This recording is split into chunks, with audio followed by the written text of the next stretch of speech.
Hej og velkommen til Fjordnet Studio. Jeg har fået en masse forespørgsler på, hvordan jeg laver de her billeder, der er sådan lidt animeret og sådan lidt HDR-agtigt i single layer. Jeg gør det ganske kortfattet, så kan I selv lege med tanken. Skal vi tage Lightroom her. Jeg har det her billede, som bare er taget i udlys på Require Thailand. Det jeg gør for at lave min effekt, som jeg altså småt er i gang med herover, det er, at jeg skruer ned for eksponeringen, så det bliver så mørkt, at jeg synes, det ser rigeligt ud.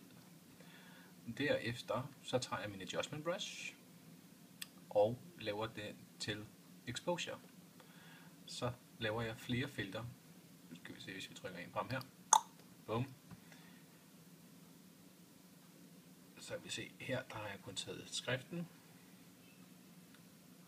Her har jeg malet fronten på toget. Herover er jeg i gang med reglingen. Og det samme på den anden side. Her kan vi se. Der laver en exposure, den ligger omkring 1,42. Lidt afhængig af hvad jeg synes der ser bedst ud, fordi at mørket det falder jo forskelligt på billedet.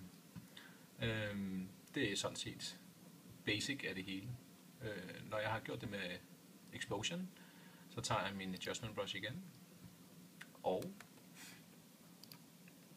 så vælger jeg clarity herover. Og så maler jeg faktisk bare over de forskellige ting, for at det får sådan lidt mere dybde, og nogle steder det bliver sådan lidt lysere. Gå op.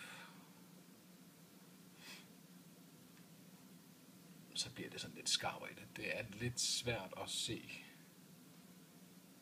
på telefonen her, men det er bare så I lige kan få et indblik i, hvordan jeg gør, og så kan I stort set selv lege med det. Så gør I lidt mindre her.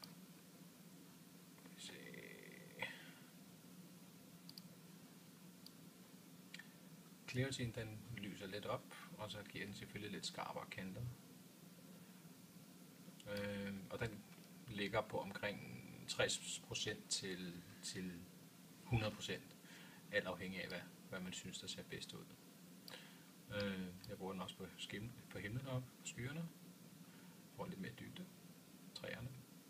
Træerne den plejer jeg så også med lys med exposure, så det får sådan lidt tegneserie-effekt. Kan jeg også bruge Guardian-filter for eventuelt bare at give det en lidt anden farve. Jeg synes vi skal gå med den orange, i og med der er orange i toget. Og så trækker vi bare den bandit ned over her. Upti. Det var bare sådan lige kort og hurtigt. De små steps jeg laver hen ad vejen. For hver enkelte sektion med min adjustment brush, der bruger jeg til de enkelte dele her, som jeg var inde på lige før i starten, fordi så kan jeg styre lyssætningen, i og med at den var forskellige rundt omkring.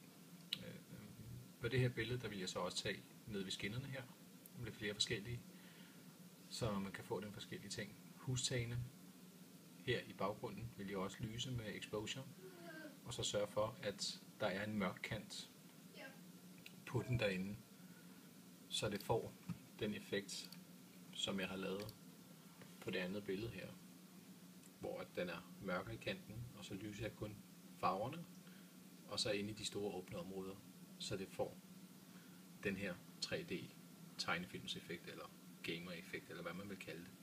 Men det var alt for mig. Fjordnet Studio. Jeg håber I kan bruge det, eller så skriv til mig, så skal jeg prøve at tage mig sammen til at lave en video, der er lidt bedre kvalitet end den her.